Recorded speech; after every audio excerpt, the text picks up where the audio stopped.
Can drugs like NZT increase your IQ? Have you heard about NZT? The drug's full name is thalanelzoconio-methyltetrahydrotriazafafenylene, and just one pill a day makes you smarter, stronger, and allow you to operate at your maximum mental potential. NZT supposedly represents a powerful new class of psychotropic medication that merges various features of NDRIs, not SSAs and S3s.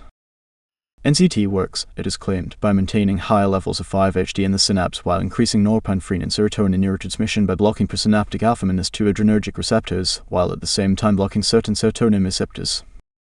Unfortunately, the side effects range from paralysis to amnesia, coma and death. There is even a commercial that promotes NZT, but warns of its lethal side effects. In the real world, NZT is still theoretical and doesn't yet exist, at least not until now. The pharmaceutical commercial, the mode of action, and even the chemical name are scientific fiction. It's all part of a promotion for a feature-length movie that came out this past March called Limitless. Here is how the protagonist of the movie describes his first experience with NZT. What was this drug? I couldn't stay messy on it. I hadn't had a cigarette in 6 hours. I hadn't eaten. So abstemious and tidy. What was this? A drug for people who wanted to be more anal retentive. I wasn't high.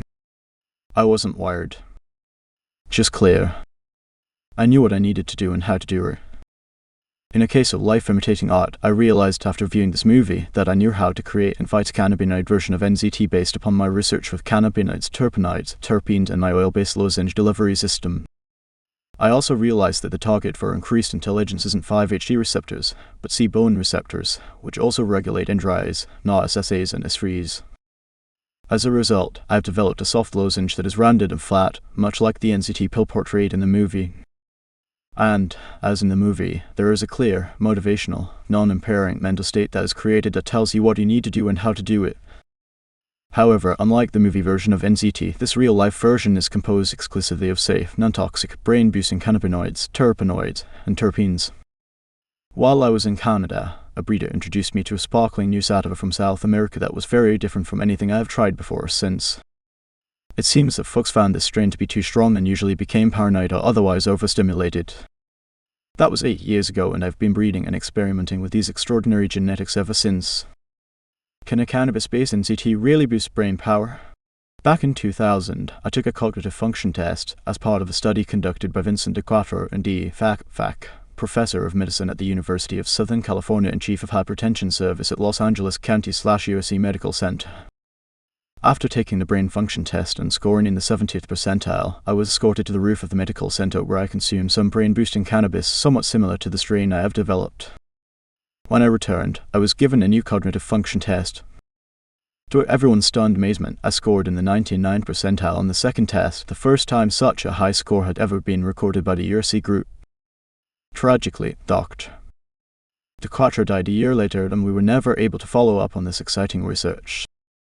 In 2005, Professor Zirjan and some of his colleagues at Saskatchewan University decided to test a synthetic form of THC at 110 on a group of test rats to observe the effects the drug has on neurogenesis, brain cell formation, and generation. They gave these rats high doses of the THC-like compound twice a day, every day for a period of 10 days to get a good idea of THC effects on brain cells. It turns out, the synthetic THC-like compound actually increased the rate of brain cell formation in the hippocampus neurogenesis by a whopping 40%. When I watched the movie, Limitless, there was a brief scene that was a revelation to me. It explained the mixed results I have seen with strains that increase cognitive function. As the character in the movie observed, it works better if you're already smart. That's when I realized what I had to do and how to do it. I saw how I could create my own highly effective version of NZT based upon my proprietary sativa strains and make this real-life brain booster available to high IQ people who would most benefit from it. So, has my discovery helped me boost my own brain power? You tell me. It has been about 2 years since I bred and started using the new sativa strain with NZT properties. Last year was my best year financially in a decade. KPAL stock has tripled in value, and I even made enough money consulting to upgrade to a stunning Lexus GS 300 paid in full. I also squeezed in over 80 days of skiing as well. More recently, I formed a political committee to regulate cannabis like wine and persuaded a retired Superior Court judge and former LAPD Deputy Chief of Police to serve as proponents for the new initiative.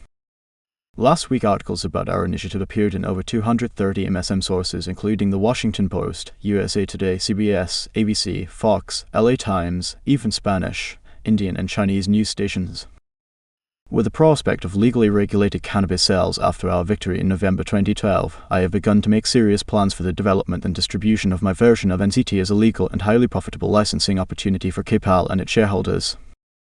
One thing does seem clear, and that is there is a market and intense level of interest in new medicines that are safe, effective, and allow us to be all that we can be.